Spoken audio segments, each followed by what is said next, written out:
The next, number 5, the anti-opposition. All these ones, on paper, on our faces, on social media, they are not supporting Tinubu. They are not supporting APC. But they are anti everything that can remove APC and Tinubu. Their job is to continue to create narrative against the opposition so that they will create what is called a false equivalence. They will equate the opposition to the ruling and say all of them are the same. But we'll get there later. Now, you will hear words like Tinubu is bad, but Peter Obi is not a saint. The question we're supposed to ask them, is there anybody on earth that is a saint? For you to be a saint, you have to die. And for you to be a saint, even after you die, you have to be canonized. I'm a Catholic, I know this. But they will throw those kind of... You hear them say, all politicians are the same. This is a blatant lie. No two human beings are the same. Buhari bad, Buhari bad. We don't see party who bad past Buhari. Jonathan bad, Jonathan bad. We don't see who bad past Jonathan. Yaradua no good, Yaradua no good. Today, Yaradua is the best president we have had since 1999. Obasanjo is a bad guy. Obasanjo is better than all the presidents we have had apart from Yaradua. So that tells you that all politicians are not the same. Even in the APC, in the 2023 primary, they had a Professor Yemi Osibajo, decent man, a lawyer, who will respect the rules. But they choose to give it to a criminal. Now, I didn't call the president a criminal. Reno Omokri and Omoyeleso will record the president a criminal. So please, DSS, go and face Reno Omokri and Omoyeleso Ore. I am only repeating what they said. Number 6, the distractors. This is the most interesting. The distractors. You will hear words like, don't protest against INEC. Let us protest against increase in fuel.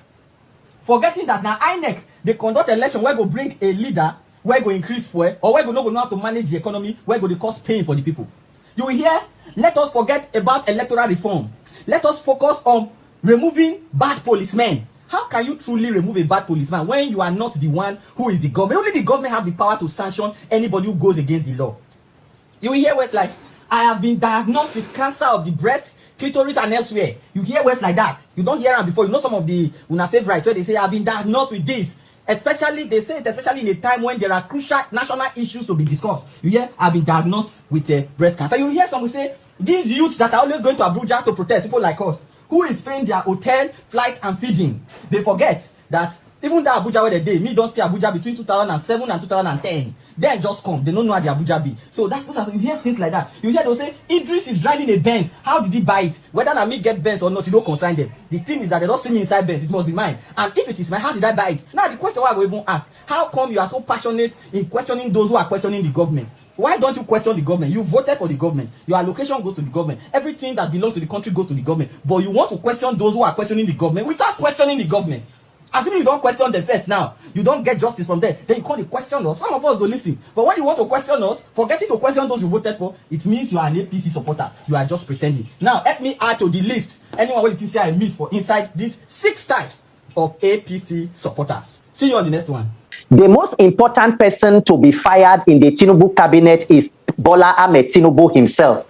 So whether he likes, he reshuffles the cabinet from top to bottom, move people from here to here, it is a waste of time, because once there is no clear vision and there is no political will to move the country in the right direction, even if you hire the best of the best, there is nothing to work with. In law, they will say you cannot build something on nothing. What exactly is the Bola Tinubu vision for Nigeria? You are taking out Wale Edun to replace with Taiwo Yedele, who oversaw the, tax reform issue and the tax law issue that came out with forged clauses that came from the National Assembly, and he was even unable to ascertain exactly what document came out from the National Assembly and what was gazetted by the presidency that did not even go back to the National Assembly for harmonization. So when you talk about the Tinubu administration, Nigerians have had enough. It is a tale of recklessness across boards, and as it is today in Nigeria, it does not matter the step that this government begins to take today. It has proven for the last 3 years that it is detached from the realities of Nigerians. Nigerians are struggling with a bad and battered economy, with insecurity, with corruption that is in high heavens.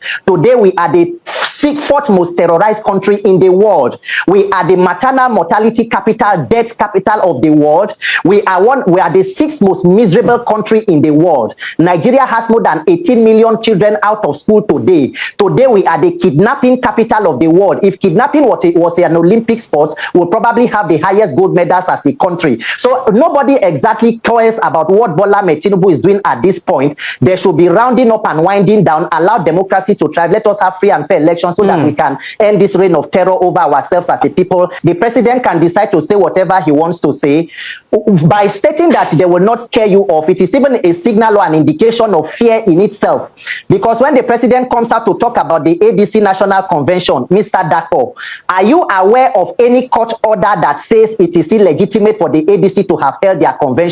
Why is the president talking about it? So when you want to talk about respecting the judiciary and court orders, was it part of the respect for the judiciary for the president to visit the Nigerian Judicial Council and also the judges, and they were singing on his campaign mantra on their mandate, they shall collapse? Does the president understand that in a democracy there is a principle of separation of power, and the judicial arm of government must be devoid of executive interference, where you commit a cabinet minister to take care of the welfare of the judicial officers? And today we have the kind of judiciary that we have in Nigeria.